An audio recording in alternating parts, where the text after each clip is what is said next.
ओम श्री गुरुवे नमः। ज्ञानगंज के तिब्बती साधक युत्सुंग लामा से साक्षात्कार मेरे प्रारब्ध में था। भाग 4। काशी के उस शमशान घाट में जब उस बच्चे के शव को अंतिम संस्कार के लिए लाया गया, उस करुण दृश्य को देखकर मैंने और शंकर महाराज जी ने वहाँ से अपनी नज़रें हटा ली। आगे बढ़ चले हम लोग उस ध्यानस्थ योगी की ओर जो गंगा तट पर इन सब पारिपार्श्विक घटना से अनभिज्ञ होकर ध्यान में बैठे हुए थे। संभवतया किसी अन्य जगत में विचरण कर रहा था उनका मन, सभी आवरणों और बंधनों से दूर। हम लोग धीरे धीरे जाकर उनके सामने खड़े हुए, जमीन पर माथा टिकाकर उनकी चरण वंदना की। हाथ उठाकर आशीर्वाद दिया उन्होंने, कहा ओम नमो नारायणः। हम पर उनकी निगाह थी, उनकी आंखों में बच्चों सी सरलता थी। ऐसा लगा जैसे हमें देखकर उन्हें बड़ी प्रसन्नता हुई है। यह भाव उनके चेहरे पर स्पष्ट झलक रहा था। उनकी अनुमति लेकर नज़दीक ही बैठ गए मैं और स्वामी शंकर महाराज। शंकर महाराज ने अत्यंत विनीत होकर जानना चाहा कि क्या वे काशी में ही रहते हैं। योगी ने कहा कि वे अरुणाचल प्रदेश से आए हैं, एक समय अवश्य ही काशी में भी रहे हैं। महाराज के एक और प्रश्न पर उन्होंने बताया कि रात 11 बजे से वे इस स्थान पर बैठे हुए हैं। महाराज ने यह भी जानना चाहा कि उनके शरीर को किस नाम से संबोधित करें हम। वे चुप होकर बैठ गए कुछ क्षणों के लिए, शायद ये सोच रहे थे कि हमसे कितनी वार्तालाप उचित होगी। उसके बाद उन्होंने कहा उनका नाम शंकर भारती है। शंकर महाराज ने जानना चाहा कि क्यों वे सारी रात अकेले अकेले इस घाट पर बैठे रहे हैं। इस शमशान घाट में क्या वे कोई विशेष योग साधना कर रहे हैं। भारती जी ने उत्तर दिया कि इसी शमशान घाट से तो जीवन का आरंभ होता है।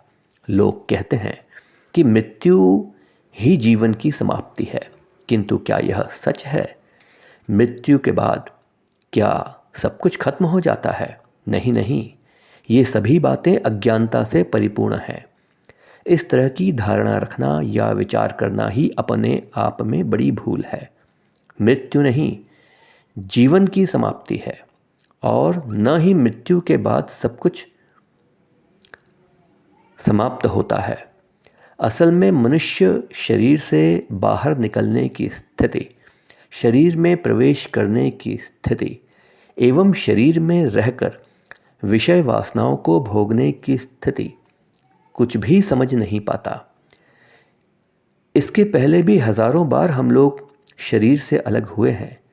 कई हजार बार शरीर हमसे जुदा हुआ है, किंतु हर बार हम लोग मृत्यु के क्षणों में होने वाली अनुभूति को महसूस करने से वंचित रह जाते हैं। यही एकमात्र सत्य है। मैंने जानना चाहा ऐसा क्यों होता है। शंकर भारती महाराज ने कहा कि वास्तव में जब शरीर साथ छोड़ता है या हम शरीर से अलग होते हैं, उस समय एक गहरी चैतन्यहीनता निर्मित होती है, जिसे हम मृत्यु के पहले की मूर्छा कहते हैं। जब किसी की मृत्यु होती है तो इसी चैतन्यहीन अवस्था में होती है। यही प्रकृति का नियम है। यह मूर्छा एक रहस्यमयी घटना है। इस रहस्यमयी घटना के घटित होने से पहले ही मनुष्य अंदर से अचेतन अवस्था में चला जाता है। यह कहना उचित होगा कि मृत्यु के क्षणों की अनुभूति को महसूस करने से वह अनभिज्ञ रह जाता है। यही वजह है कि मृत्यु का रहस्य आज भी एक रहस्य ही बना हुआ है। मृत्यु के कुछ समय पूर्व ही मनुष्य की बाह्य चेतना लुप्त हो जाती है। रहस्यमयी भीतरी आत्मा शरीर से धीरे धीरे अलग होती जाती है। मृत्यु के बाद भी यह अचेतन अवस्था कुछ देर के लिए बनी रहती है। जब यह बेहोशी टूटती है तब मृत व्यक्ति संपूर्ण रूप से नवीन वातावरण और नवीन परिस्थितियों के मध्य स्वयं का आविष्कार करता है, किंतु उस वक्त वह देह विहीन होता है। मृत्यु के समय जब शरीर आत्मा से और आत्मा शरीर से पृथक हो जाती है, तब शरीर की सभी इंद्रियां भी मृतदेह के समान पीछे छूट जाती हैं।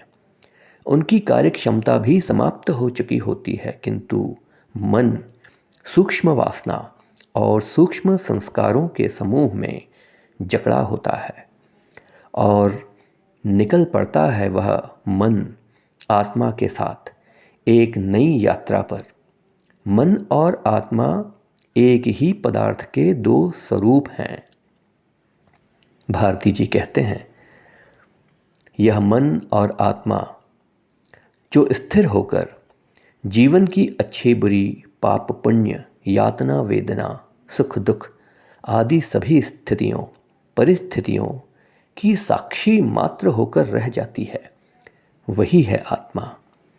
इस अदृश्य कैमरे के पटल पर संपूर्ण जीवन अंकित होकर रह जाता है। जन्म जन्मांतरों के बाद भी उसे मिटाया नहीं जा सकता। तभी तो कहा जाता है, आत्मा अनश्वर है और जिसका रूप चंचल एवं क्रियाशील है वही है मन। आत्मा और मन के बीच यही भेद है। शेष अगले अध्याय में। ओम श्री गुरुवे